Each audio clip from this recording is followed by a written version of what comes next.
जानते हैं कि इंडियन कॉन्स्टिट्यूशन वर्ल्ड का one of the lengthiest constitution है और इसमें ऑलमोस्ट सारे ही टॉपिक से रिलेटेड डिटेल्ड प्रोविज़न डिस्कस किए गए हैं, चाहे वो सिटीजनशिप से जुड़े हुए प्रोविजंस हो, मौलिक अधिकार यानी कि फंडामेंटल राइट से जुड़े प्रोविजंस हो, या फिर मौलिक कर्तव्य यानी कि फंडामेंटल ड्यूटीज़ हो, या राज्य के नीति निर्देशक तत्व यानी कि directive principle of state policy हो, चाहे फिर सेंटर के प्रोविजन हो या स्टेट के प्रोविजन हो, या फिर सेंटर और स्टेट की रिलेशनशिप हो, ऑलमोस्ट हर चीज़ को डिटेल में डिस्कस किया है।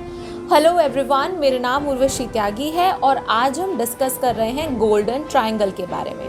गोल्डन ट्रायंगल एक ऐसा कॉन्सेप्ट है जो कि फंडामेंटल राइट से जुड़ा हुआ है। फंडामेंटल राइट आते हैं पार्ट 3 ऑफ इंडियन कॉन्स्टिट्यूशन में और आर्टिकल 12 से article 35 fundamental right Indian constitution में कंप्राइज करता है।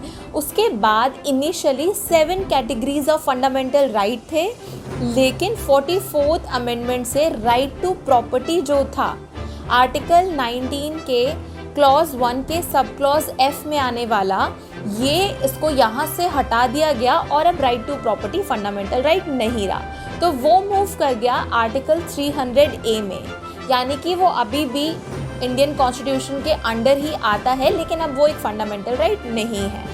अगर अब हम बात करें गोल्डन ट्रायंगल की, तो इसमें कौन कौन से आर्टिकल का जिक्र होता है।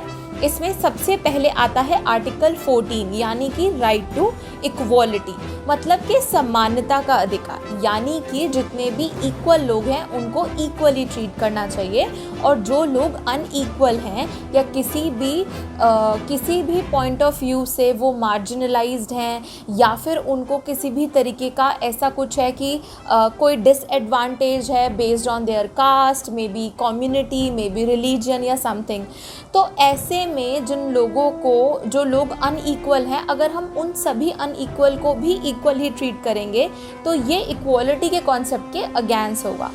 ठीक उसी तरीके से हमारे पास है आर्टिकल 19, क्योंकि आपको पता है कि आर्टिकल 14, 19 और 21 गोल्डन ट्रायंगल बनाता है, तो आर्टिकल 19 जो है उसमें भी कुछ सर्टेन राइट्स की बात करी है, एक्सप्रेशन से रिलेटेड, उसके बाद प्रोफेशन, ट्रेड, बिजनेस से रिलेटेड, उसके बाद पीसफुल असेंबल होने से related, to reside within India से रिलेटेड, ये सारी चीज़ें। और फिर आता है आर्टिकल 21। आर्टिकल 21 कहता है कि no person shall be deprive of his life and liberty without a procedure establish by law. तो यानी कि अगर किसी पर्सन की लाइफ या पर्सनल लिबर्टी डिप्राइव हो रही है स्टेट के द्वारा, तो उसके लिए एक प्रोसीजर होना चाहिए, लेकिन सिर्फ और सिर्फ प्रोसीजर का होना काफ़ी नहीं है। वो प्रोसीजर रीज़नेबल होना चाहिए, वो प्रोसीजर जस्ट होना चाहिए, और वो प्रोसीजर फेयर होना चाहिए।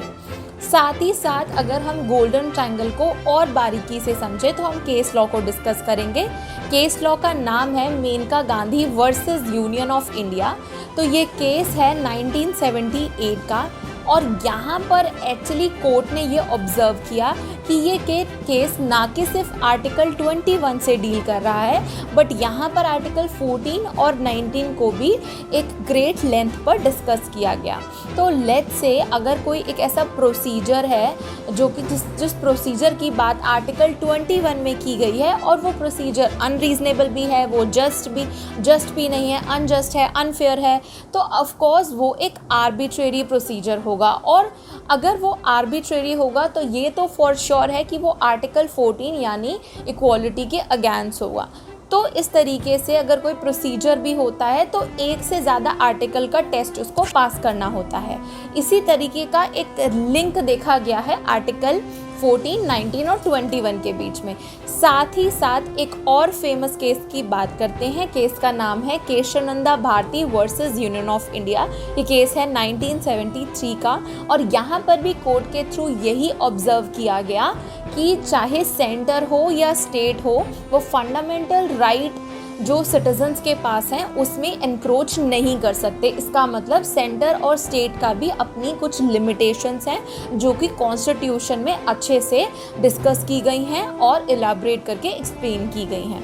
साथ ही साथ हमें ये भी समझने की ज़रूरत है कि फंडामेंटल राइट यानी कि मौलिक अधिकारों का मतलब ही यही है कि जो स्टेट है, जो राज्य है, उसकी लिमिट्स क्या होंगी, कहाँ कौन सा एरिया है जहाँ पर वो इंटरफेयर या इंटरवीन नहीं कर सकता। अगर हम राइट्स की बात करें, इसका मतलब एक तरीके का लिमिटेशन स्टेट पर ये राइट्स लगाते हैं, क्योंकि ये सिटीजन्स के अधिकारों का एम्बिट भी बताते हैं।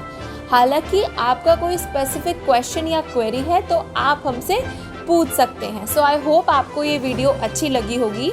लॉ सीखो की वीडियो को लाइक करें, शेयर करें और सब्सक्राइब करना ना भूलें। Thank you very much.